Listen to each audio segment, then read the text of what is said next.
Praise the Lord. இன்றைக்கு daily dose of divine சேனல்ல mark 6ஆம் அதிகாரம் மற்றும் சங்கீதம் 34ஆம் அதிகாரமும் வாசிக்க கேட்போம்.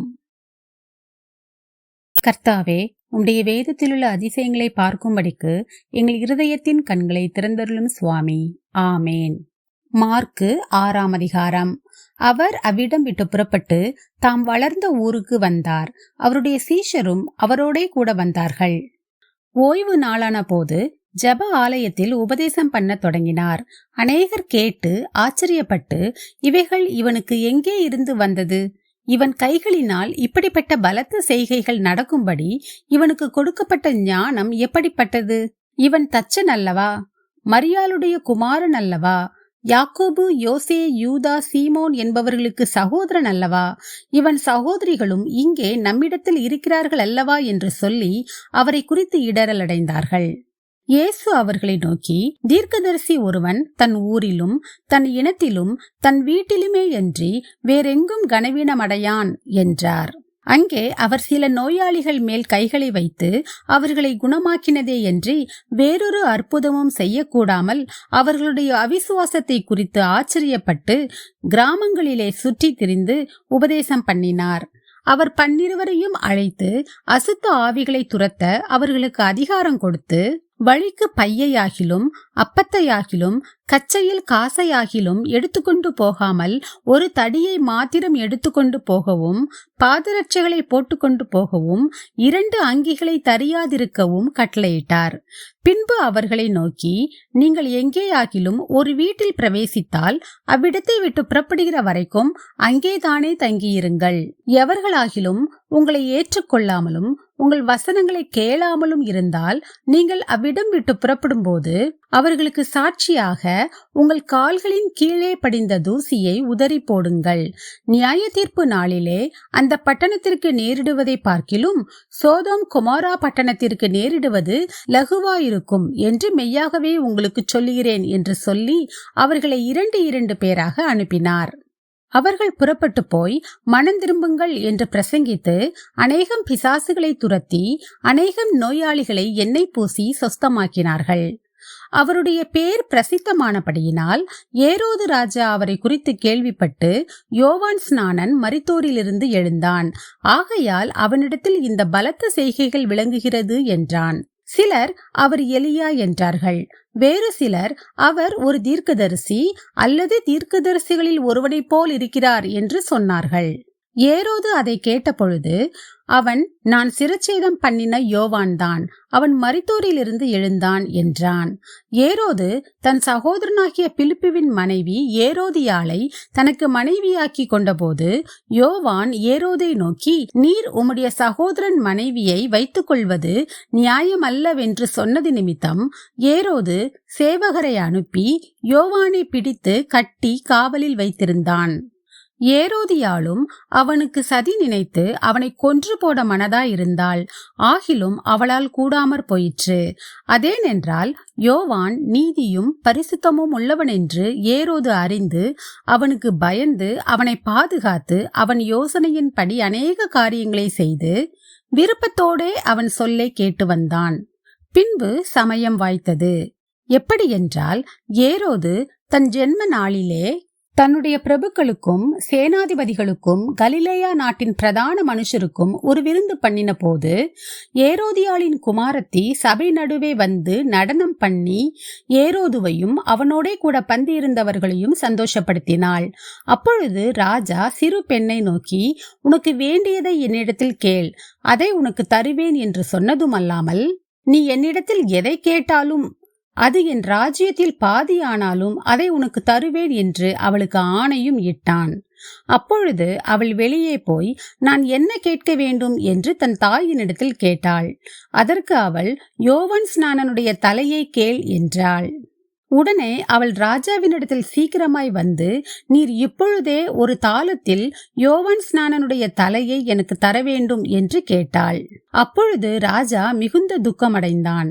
ஆகிலும் ஆணையின் நிமித்தமும் கூட பந்தி இருந்தவர்களின் நிமித்தமும் அவளுக்கு அதை மறுக்க மனதில்லாமல் உடனே அவனுடைய தலையை கொண்டு வரும்படி சேவகனுக்கு கட்டளையிட்டு அனுப்பினான்.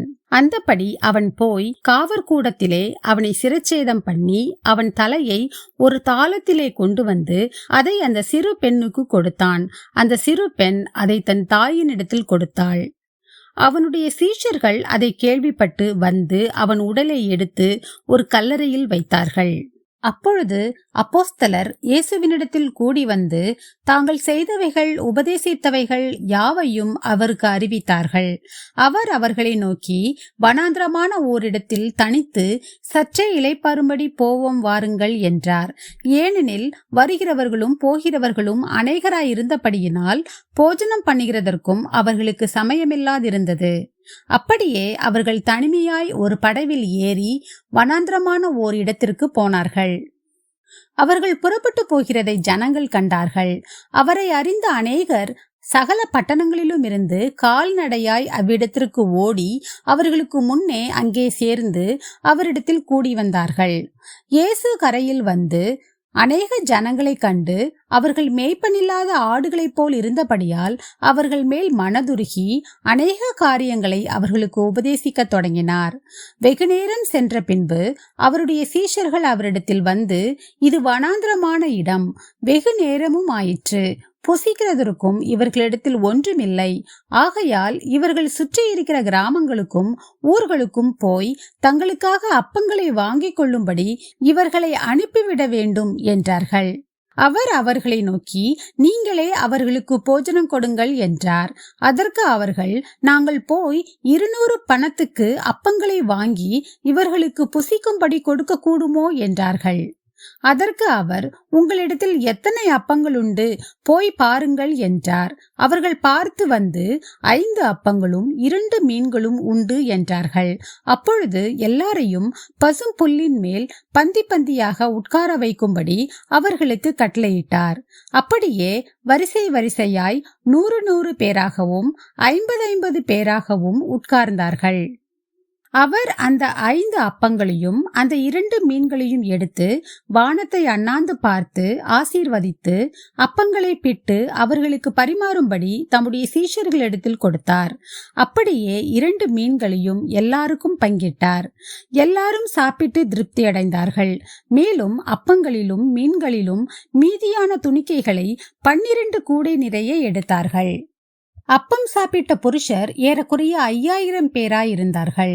அவர் ஜனங்களை அனுப்பிவிடுகையில் தம்முடைய சீஷர்கள் படவில் ஏறி அக்கரையில் பெத்சாயிதாவுக்கு எதிராக தமக்கு முன்னே போகும்படி அவர்களை துரிதப்படுத்தினார். அவர் ஜனங்களை அனுப்பிவிட்ட பின்பு ஜெபம் பண்ணும்படி ஒரு மலையின் மேல் ஏறினார். சாயங்காலமான போது படவு நடுக்கடலில் இருந்தது. அவரோ கரையிலே தனிமையாயிருந்தார். அப்பொழுது காற்று அவர்களுக்கு எதிராயிருந்தபடியினால் அவர்கள் தண்டு வலிக்கிறதில் வருத்தப்படுகிறதை அவர் கண்டு ராத்திரியில் 4ஆம் ஜாமத்தில் கடலின் மேல் நடந்து அவர்களிடத்தில் வந்து அவர்களை கடந்து போகிறவர் போல் காணப்பட்டார். அவர் கடலின் மேல் நடக்கிறதை அவர்கள் கண்டு ஆவேசம் என்று எண்ணி சத்தமிட்டு அலறினார்கள். அவர்கள் எல்லாரும் அவரை கண்டு கலக்கமடைந்தார்கள்.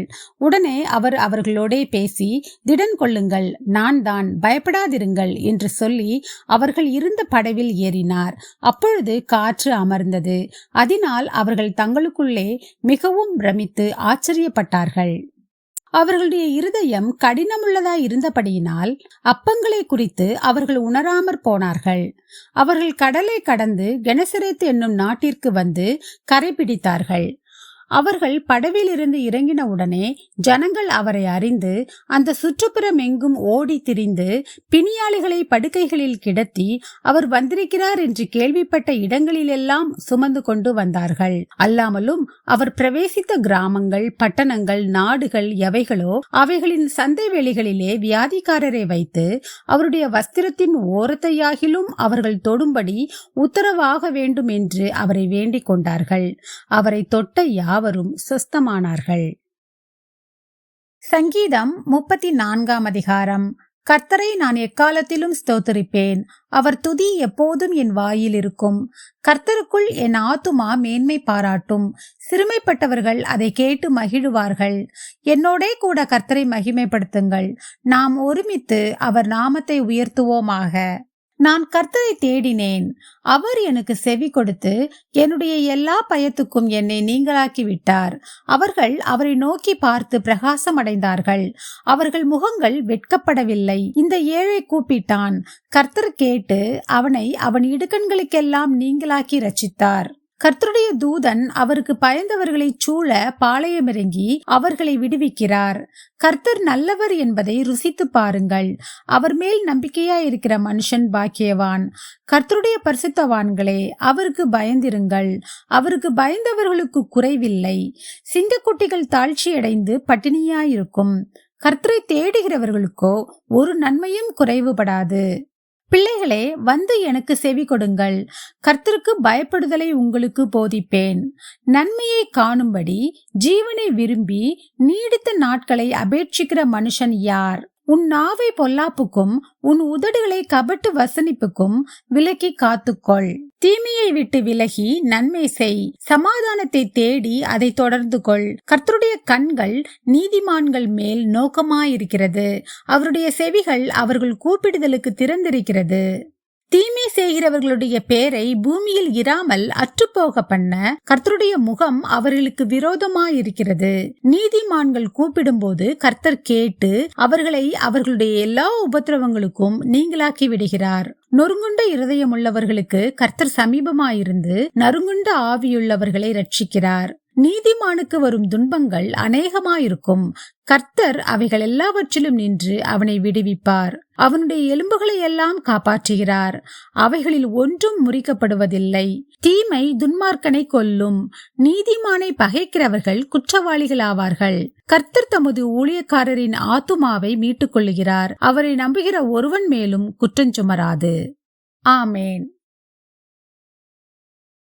நாம் ஜெபிப்போம்.